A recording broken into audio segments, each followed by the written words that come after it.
And cut. I think that's a wrap. That is a wrap, my friends. How'd she do? Good looking. I mean, I don't know if you hit anything, but... That was really nice. It looked crispy. You didn't hit a single thing. Well, people at home won't know they're stupid. 300 Blackout, man, I gotta tell you, as expensive as it is and niche as it is, kind of cool. It is kind of cool. Should we break it to him? Do I want to tell him or you want to tell him? You tell him. Me tell him? You do know that there's a bigger, better subsonic round, right? Do tell. That's right, kids. There's a new rifle round. Its name is 8.6 Blackout. If 300 Blackout is the gym rat who enjoys powerlifting, red meat, and creatine, 8.6 Blackout is the guy that's on a supervised regimen of every steroid known to mankind, aka The Rock. 8.6 is what happens when you want to shoot a 300 plus grain projectile at subsonic speeds. Now, for those not familiar with shooting suppressed weapons, 9 times out of 10, it's a letdown. But this one is in a small list of calibers that'll make you giggle when you pull the trigger.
Okay guys, just to show you a little bit of sound perspective, this is my voice talking. That is also a chopper in the background, and this is the sound of 8.6 Blackout subs suppressed. This is also my voice talking as a new round goes in as we shoot it one more time. Those 2 rounds cost me $6, so we're not gonna do that a third time. Everyone, welcome to the show. It's a frosty night here in Utah, so if at any point your host is acting like there's a medical condition with him, it's called cold. I do not have a Yeti from Arizona here to hold and model the gun, so I'll be bouncing back and forth with you tonight between holding the gun and using notes and all that kind of stuff. So we're gonna be talking about 8.6 Blackout, primarily about the round. We'll talk a little bit about gun suppressor, a couple of those little things, but like this really isn't meant to be a gun review, more of a kind of overview of what is this round, what do I see is the relevance of it and what you may or may not use it for, and we'll go through a little data and stuff like that. Before we get into it, a couple plugs. One for, well, really the only one, for Peace of Mind, right? If you just look that up in Salt Lake, they should pop up. And they are a Q dealer, right? So all of the stuff that is happening here, you could go to Peace of Mind, check that out. I do have some good news for you, which is there's a code, February 1911, saves you 5% off the whole damn site. So go check that out. We thank them for the support, because otherwise we've not been able to do this video. Let's get into this a little bit. So what is 8.6 Blackout, okay? Its sibling would be 300 Blackout. 300 Blackout, I look at it as a subgun on steroids. Then 8.6 Blackout is 300 Blackout on steroids. So you take all the same concepts and you apply them to a bigger round. And essentially that's the story of 8.6. So on 300 Blackout, just as a recap from the last video, right, it's a relatively simple process. You can take your AR, you then do a barrel swap to the appropriate barrel, and now you can run 300 Blackout, right? You don't have to do different mags or anything, right? It's a very straightforward process.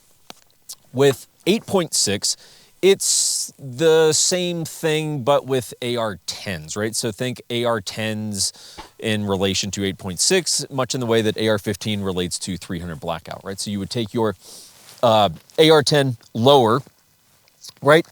You would swap to an 8.6 barrel, which are primarily, I think maybe even exclusively being made by Faxon right now.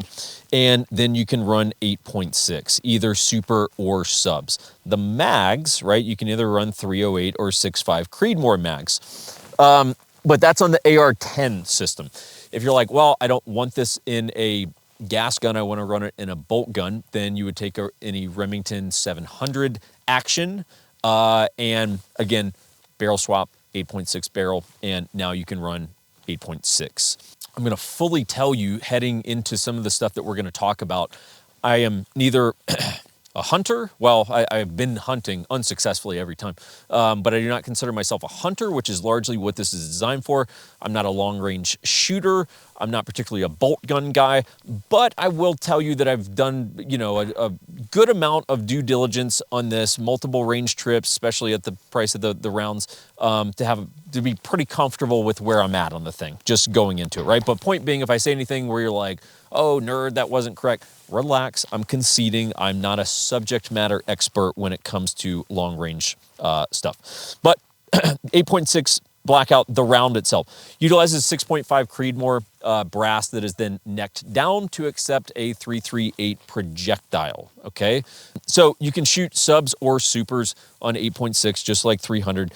The supersonic grain weights are gonna range from about 150 to 225. Subsonic grain weights are gonna range from 285 all the way up to 360 grains. So it is a big, fat, heavy round. And there's pros and cons of that, right, as it comes to both terminal ballistics, but also effective range, right? So it is a little bit of a give and take, which is always the case. The suppressor, I guess we will briefly mention, just touch on this, because again, on a round that's really meant to be run subsonic in my perspective of it, you are gonna need a suppressor for that. So primarily what we have had on the Q fix here has been the CGS 8.6 can that they're making. Essentially what it is, I don't know how they pronounce the name of the can, but it's something like Hecate. I think I'm saying that right. So they basically take their Hecate, which is an existing model, right, and they rethread it for 8.6 Blackout. In talking to Bobby from CGS, he basically said, look, this can is straight overkill for the job that it has to do in suppressing the subsonic 8.6. So it's overkill, but it also does a very good job of suppressing that round. Now, there's one quirk that I think would be important to point out as it relates to the CGS can, which is because this is a 3D printed titanium can, you are going to want to run some supers through this before you switch over to subs, right? And in the case of this particular gun, when we took it out to zero it, well, I wanted it zeroed for subs because that's 9 rounds out of 10. What this, I think you're going to shoot through it is going to be subs. But because of the titanium, there will be a tendency for titanium dust to blow back into your action if you're running subsonics out the gate. So you're going to want to run some supers through to blow out that titanium dust because it can foul up your gun pretty significantly, which did happen with us. So just note to self, I would say, hey, run a box, or let's just call it 20 to 30 rounds of supers through this before you start throwing subs. The other can that we've got is the Q. So this one we threw on last night because of the titanium dust causing some fouling. So, and I have very little time on it, and it's dark as shit out here. But it's the pork chop. That's what they're calling it over at Q. So this is their 8.6 can. This one is stainless, right? And unlike the Hecate, which is direct thread, this one does go on a QD system, right? It's a taper, mount that goes on the Q muzzle device. Both, in my experience, sound very, very good. They both do a very good job at suppressing it. The weights are probably similar. I would imagine the CGS is a little bit lighter, even though it is longer, just because that one is titanium and the Q1 is stainless. Does it matter? Not really that much, just because the gun is already very lightweight as it is. Okay, so let's talk a little bit of specs and numbers as it relates to the round, because again, this video is more about the round than the gear itself. Disclaimer, we have had a tremendous time, and I mean that in the worst of ways, trying to film this batch of content that is coming out in whatever the hell month this is coming out.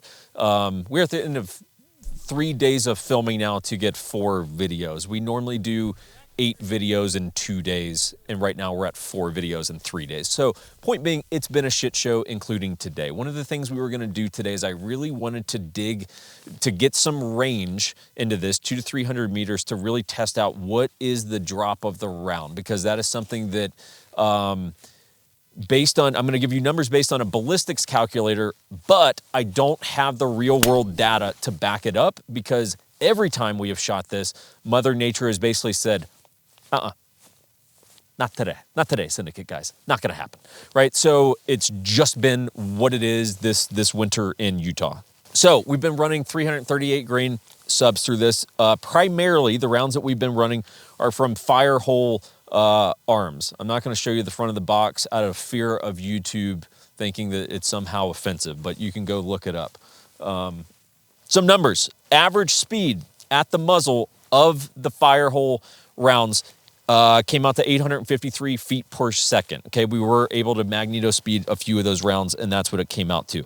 Now, that round at that barrel, that feet per second, is going to equate to 547 foot-pounds of energy at the muzzle. What does that equate to? 23% more energy at the muzzle over my 300 Blackout setup that I've been running from the previous video. Okay, so that's interesting, because the 300 Blackout compared to Subsonic 9 was giving you about a 25% performance gain.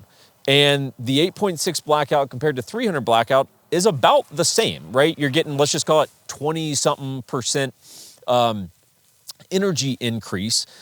Now, is that good? Is it bad? I don't know. I think you're gonna have to look at it in relation to the cost of the ammo and what you wanna use it for. I think that's what a lot of this is gonna come down to. But 8.6 is interesting because it is a round that very much favors of a very, I guess it would be considered low twist rate, right?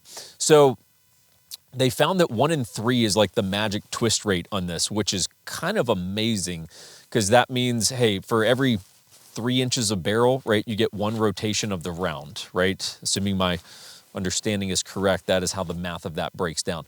And that is very, very fast compared to what they started at, which was a 1 in 9 twist. So the difference in 1 in 9 twist and 1 in 3 was pretty damn dramatic when it actually came to terminal ballistics. Now, because of that very fast twist rate, you're gonna wanna make sure you're shooting bonded ammo so that the round doesn't just basically break apart from almost like the G-force, if you will, or twist, right, that is being placed on that round. So you are definitely gonna wanna make sure, like, hey, if you're reloading your own stuff or anything, like, make sure they're bonded projectiles, because you don't basically want to blow up your gun. That would not be advised. Never a good thing to do.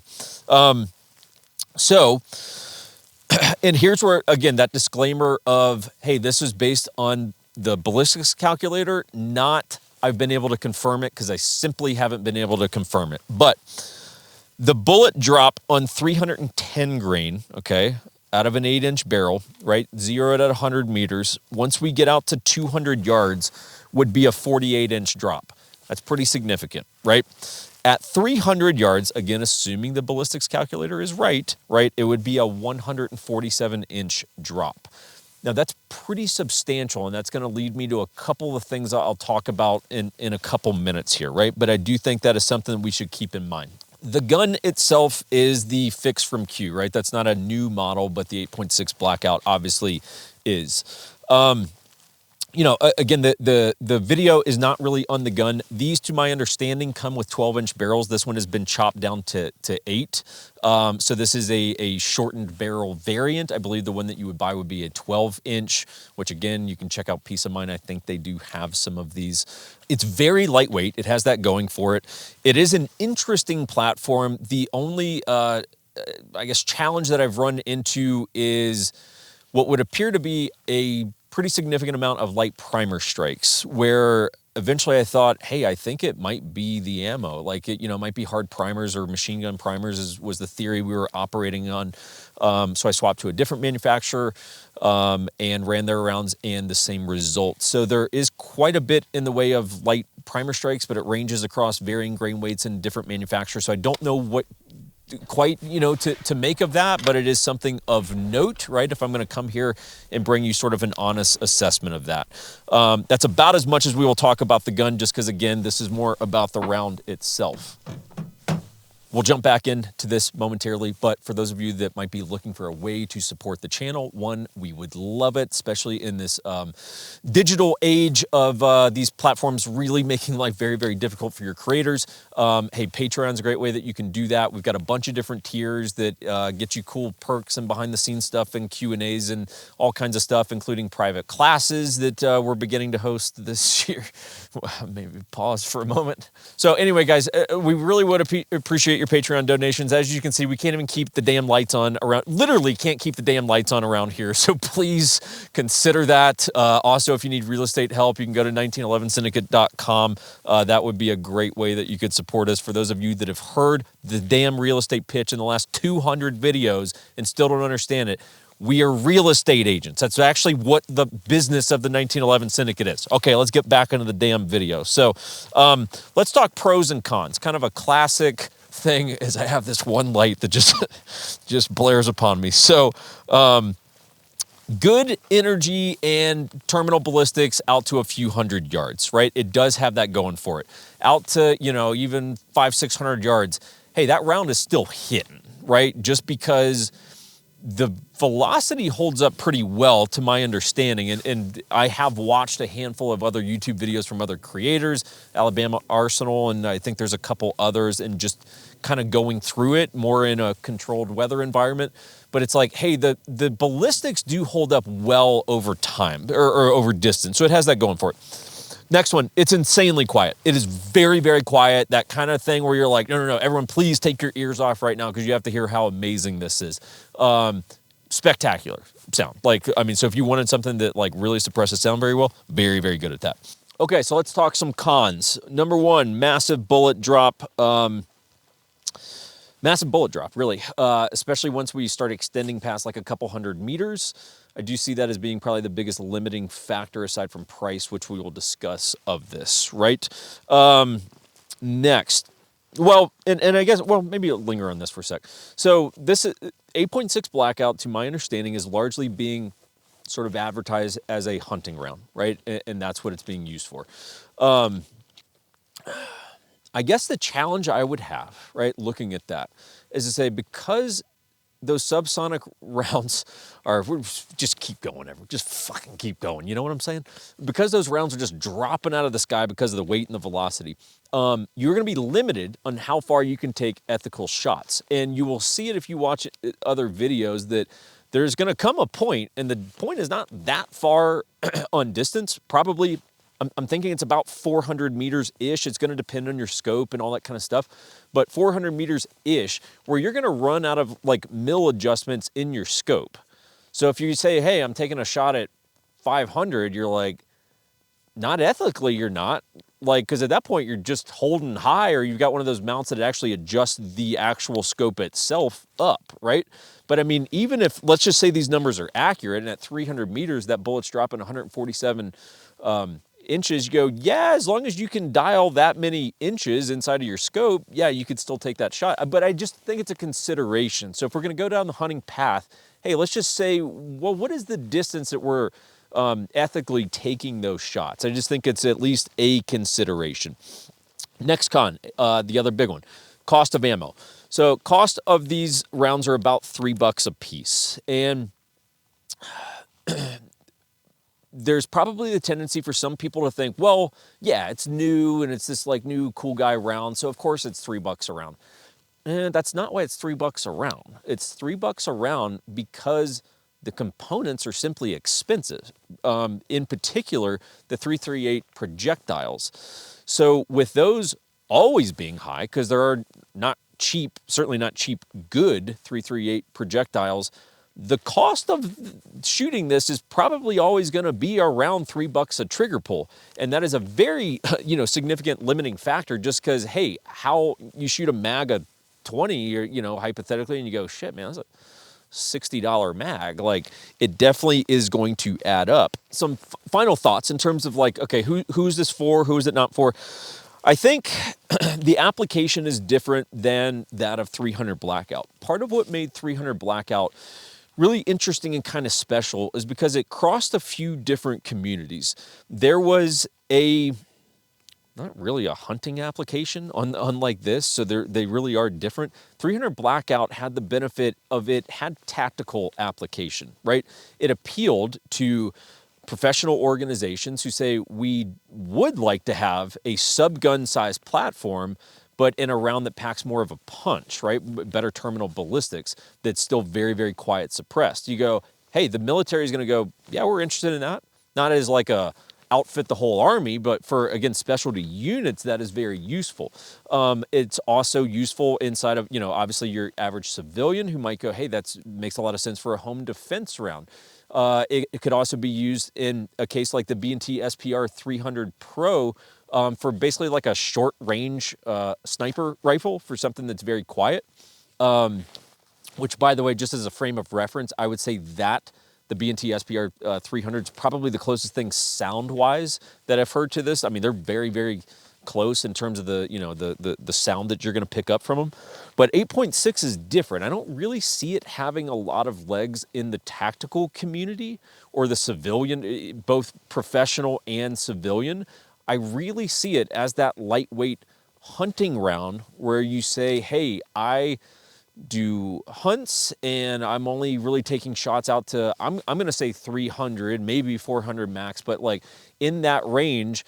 And I want something that can be super lightweight, like the Fix or some other bolt gun configuration of this, where you go, hey, it's really lightweight, side folding stock, it can get into a bag, all that kind of stuff. But, it's not going to blow out ears, really good sound suppression with good terminal ballistics. Cool. I could see that guy who's into hunting going for it. I could also see the guy going for it who he just wants the latest greatest shit, right? He makes enough money that he's like, I don't give a shit if it's $3 a round. Like, I like to take my friends to the range and be the guy that has the cool stuff at the range. I could see that guy getting into it as well. But I don't necessarily see it getting much in the way of mainstream traction, primarily because of the cost of the round itself. I guess for me, 300 Blackout, yes, like 300 Blackout has a place in my life. There is a use that I have for it. For me personally, based on what I shoot and just what my activities are, meaning I'm not out hunting, on minus very rare cases, like this probably isn't for me, but I do think there is some application for you. And I would say, hey, look, I'm glad it exists because I think more options are better. So sure, why not have it exist and you decide if it's for you or not. So that's kind of where I'm at on it. I don't know. I think it's interesting. There's some cool shit, and there's some stuff that I think is going to be a limiting factor of it. So that's about it, guys, for the video. Final thanks, Firearms Legal Protection.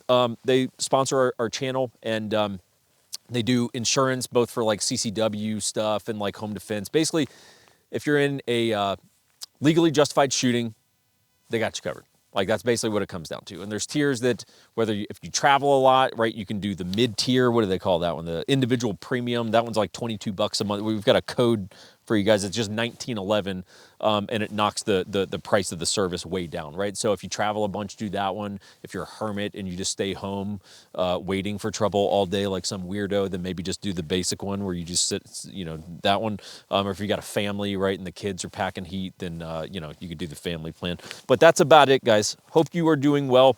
Comment with any questions you got. I'll do my best to answer based on my knowledge and what I can chime in on. And thanks, Peace of Mind, for sponsoring the video. We'll see you guys next time.